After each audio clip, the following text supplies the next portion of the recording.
আসসালামু আলাইকুম। এটিএন বাংলা সংবাদে সবাইকে স্বাগত জানাচ্ছি তনুজা দাস। দীর্ঘ ৩৩ বছর পর উৎসবমুখর পরিবেশে চলছে জাহাঙ্গীরনগর বিশ্ববিদ্যালয়ের কেন্দ্রীয় শিক্ষার্থী সংসদ জাকসু এবং হল সংসদ নির্বাচনের ভোট গ্রহণ। এই নির্বাচনকে ঘিরে শিক্ষার্থীদের মাঝে ব্যাপক উৎসাহ দেখা গেছে। বিশ্ববিদ্যালয়ের ২১টি হলে সকাল ৯টায় শুরু হয়েছে ভোট গ্রহণ, বিরতিহীনভাবে চলবে বিকেল ৫টা পর্যন্ত। জাকসু নির্বাচনে এবার মোট ভোটার ১১,৮৯৭ জন। ২৫টি পদে ১৭৮ জন প্রার্থী প্রতিদ্বন্দ্বিতা করছেন। এর মধ্যে ভিপি পদে ৯ জন, জিএস পদে ৯ জন, যুগ্ম সাধারণ সম্পাদক নারী পদে ৬ জন এবং যুগ্ম সাধারণ সম্পাদক পুরুষ পদে ১০ জন প্রতিদ্বন্দ্বিতা করছেন। বিশ্ববিদ্যালয়ের ভারপ্রাপ্ত জনসংযোগ পরিচালক ডক্টর মোহাম্মদ মহিউদ্দিন জানান, ২১টি কেন্দ্রে ২২৪টি বুথে চলছে ভোট। ভোট গ্রহণ শেষে বিশ্ববিদ্যালয়ের সিনেট হলে গণনা করা হবে। এদিকে নির্বাচন উপলক্ষে নিরাপত্তা জোরদার করা হয়েছে।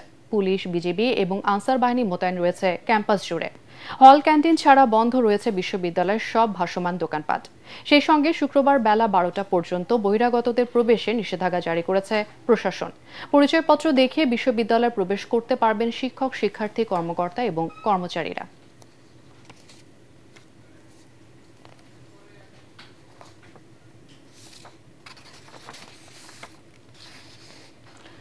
নির্দিষ্ট একটি ছাত্র সংগঠনকে বিশ্ববিদ্যালয় প্রশাসন সমর্থন দিচ্ছে বলে অভিযোগ জানিয়েছেন ছাত্রদল সমর্থিত প্যানেলের ভিপি প্রার্থী শেখ সাদি হাসান। ভোটকেন্দ্র পরিদর্শনে এসে সাংবাদিকদের কাছে তিনি এই অভিযোগ জানান। শেখ সাদি হাসান আরও বলেন, ছাত্র শিবির ভোট কেন্দ্রগুলোতে বিঘ্ন ঘটানোর চেষ্টা করছে।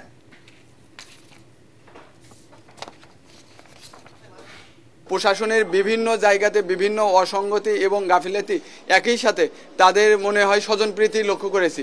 এই নির্দিষ্ট একটি ছাত্র সংগঠন এবং আমরা জানি ২৪-এর যে ফ্যাসিস্ট আওয়ামী লীগ এবং তার সংগঠন নিষিদ্ধ ছাত্রলীগকে পুনর্বাসিত করে এমন একটি প্রার্থী, তাদের বিষয়ে প্রশাসন খুবই উদাসীন এবং তাদেরকে বিভিন্নভাবে সুযোগ সুবিধা দিয়ে যাচ্ছে।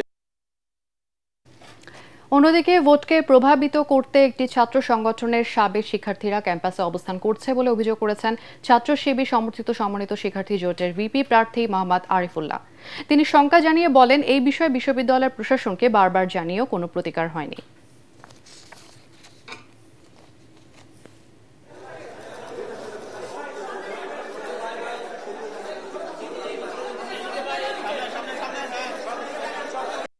বিশ্ববিদ্যালয় প্রশাসনের এখানে বেশ কিছু গাফিলতি লক্ষ্য করা যাচ্ছে।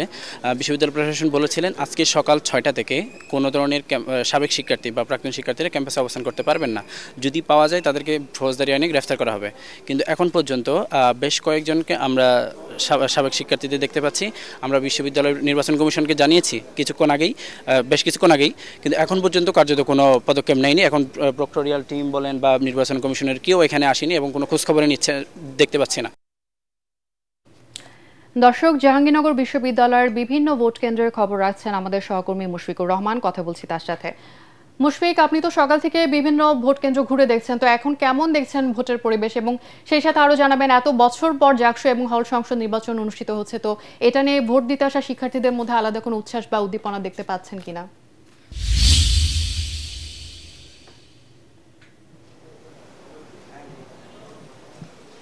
তনুজা, এই মুহূর্তে রয়েছে মৌলানা ভাসানী হলে। এই হলটিতে ভোটার সংখ্যা ৫১৪ জনের মতো। এরই মধ্যে কিন্তু অর্ধেকের মতন ভোট পড়ে গেছে বলে আমরা জেনেছি। কিছুক্ষণ আগেও ভোট কেন্দ্রের উপরে আসলে লাইন ছিল, আমরা উপরটা দেখাতে পারছি না আসলে ইন্টারনেট সংযোগের কারণে, দুর্বলতার কারণে। তবে ভেতরে কিন্তু আসলে যে পরিমাণে লাইন ছিল, ভোটার উপস্থিতি বেশ আছে এই হলে। এবং ডাকসুর মতো এখানে কিন্তু খুব বেশি ভোটার বাইরে দেখা যাচ্ছে না, কারণ প্রত্যেকটা হলে হচ্ছে ভোট কেন্দ্র। এই জন্য খুব স্বাচ্ছন্দ্যেই শিক্ষার্থীরা কিন্তু ভোট দিচ্ছেন। এবং যেটা জিজ্ঞাসা করলেন যে ৩৩ বছর পর আসলে অবশ্যই উন্মাদনা, উচ্ছ্বাস পুরো ক্যাম্পাস জুড়েই বিরাজ করছে। শুধুমাত্র শিক্ষার্থী নয়, শিক্ষার্থীরা তো এখনকার সকল শিক্ষার্থী আগে কোনো দিন জাকসু নির্বাচন দেখেনি, খুব স্বাভাবিকভাবেই, কারণ ৩৩ বছর আগে নির্বাচন হয়েছিল ১৯৯২ সালে। এবং অনেক শিক্ষক আছেন, বেশিরভাগ শিক্ষকও কিন্তু জাকসু নির্বাচন এর আগে দেখেনি। তো শুধুমাত্র শিক্ষার্থী না, শিক্ষকদের মধ্যেও এবং অন্যান্য যারা আছেন, পোলিং এজেন্ট, প্রিজাইডিং অফিসার, নির্বাচন কমিশনার এবং বিশ্ববিদ্যালয় কর্তৃপক্ষ, প্রশাসন, সবার মধ্যে কিন্তু একটা উন্মাদনা কাজ করছে এবং উচ্ছ্বাস কাজ করছে এবং প্রত্যেকের মধ্যেই কিন্তু একটা আসলে চ্যালেঞ্জ বা প্রতীক্ষা যে আসলে কতটা সুষ্ঠুভাবে কতটা সুন্দরভাবে এই আজকে ভোট গ্রহণ সেটা সম্পন্ন করা যায় এবং এই যে ৩৩ বছরের ভোট খরা বা নির্বাচন খরা জাকসুর সেই নির্বাচন খরাটা কাটিয়ে জাকসু আসলে নতুন রূপে পুরো উদ্যমেই জাহাঙ্গীরনগর বিশ্ববিদ্যালয় ক্যাম্পাসের শিক্ষার্থী এবং ক্যাম্পাসের উন্নয়নে কাজ করতে পারবে এমনটাই প্রত্যাশা করছেন সবাই এবং এই পর্যন্ত আমরা পুরোটা ক্যাম্পাসে ঘুরেছি, বিভিন্ন ভোট কেন্দ্রে ঘুরেছি, এখনো পর্যন্ত গুরুতর কোনো অভিযোগ বা অন্যান্য কোনো অনিয়মের আমাদের চোখে পড়েনি বা আমরা শুনিনি। তবে ছাত্রদল এবং শিবির সমর্থিত প্যানেলের ভিপি প্রার্থীরা কিন্তু আসলে আচরণবিধি লঙ্ঘন সহ বহিরাগত যারা অ্যালামনাই আছেন তাদের অবস্থানের কথা তুলে ধরেছেন এবং বলেছেন যে কর্মকর্তাদের বা দায়িত্বশীলদের এই বিষয়ে জানানোর পর তারা ব্যবস্থা নেয়নি। এই অভিযোগ ছাড়া আর কোনো অভিযোগ এখনো পর্যন্ত নেই। ভোট কিন্তু চলছে পুরোদমে। তনুজা। মুশফিক, আপনাকে ধন্যবাদ। রায়েরবাজার শহীদ বুদ্ধিজীবী স্মৃতিসৌধে শ্রদ্ধা জানিয়েছেন ডাকসুর নবনির্বাচিত ভিপি, জিএস এবং এজিএস সহ অন্যান্য প্রতিনিধিরা। এ সময় তারা জুলাই যোদ্ধাদের চেতনা বাস্তবায়নের অঙ্গীকার করেন।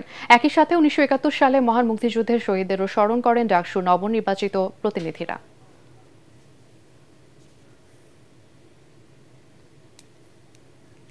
শহীদদের যে আত্মত্যাগ, তাদের যে আমানত আমাদের উপর অর্পিত হয়েছে সুন্দর ক্যাম্পাস গড়বার জন্য, সেই অনুভূতি যাতে আমাদের সবসময় থাকে এবং শহীদদের এই স্যাক্রিফাইসের মূল্য যাতে আমরা আমাদের কাজের মধ্য দিয়ে, শিক্ষার্থীদের কমিটমেন্ট রক্ষার মধ্য দিয়ে, শিক্ষার্থীদের অধিকার বাস্তবায়নের মধ্য দিয়ে আমরা সেটি জারি রাখতে পারি। জুলাই বিপ্লব পরবর্তীতে আমাদের ঢাকা বিশ্ববিদ্যালয় বিনির্মাণ করার জন্য ডাকসু নির্বাচন পরবর্তীতে আমরা সবাইকে নিয়ে একসাথে কাজ করব। আমাদের যারা সহযোদ্ধারা ছিল আমরা একসাথে কাজ করব। তাদের যে ইস্তেহার, তাদের যে প্রত্যাশা, সে প্রত্যাশাকে আমরা একসাথে কাজ করব। আমরা তাদের সাথে যোগাযোগ করেছি এবং আমরা আশা করছি ইনশাআল্লাহ সবাই মিলে আমাদের এই ঢাকা বিশ্ববিদ্যালয়কে সবার ঢাকা বিশ্ববিদ্যালয় হিসেবে বিনির্মাণ করব। আর এই ছিল এখনকার সংবাদ। আমাদের এটিএন বাংলা সংবাদ ইউটিউবে দেখতে ব্রাউজ করুন youtube/ATN Bangla News।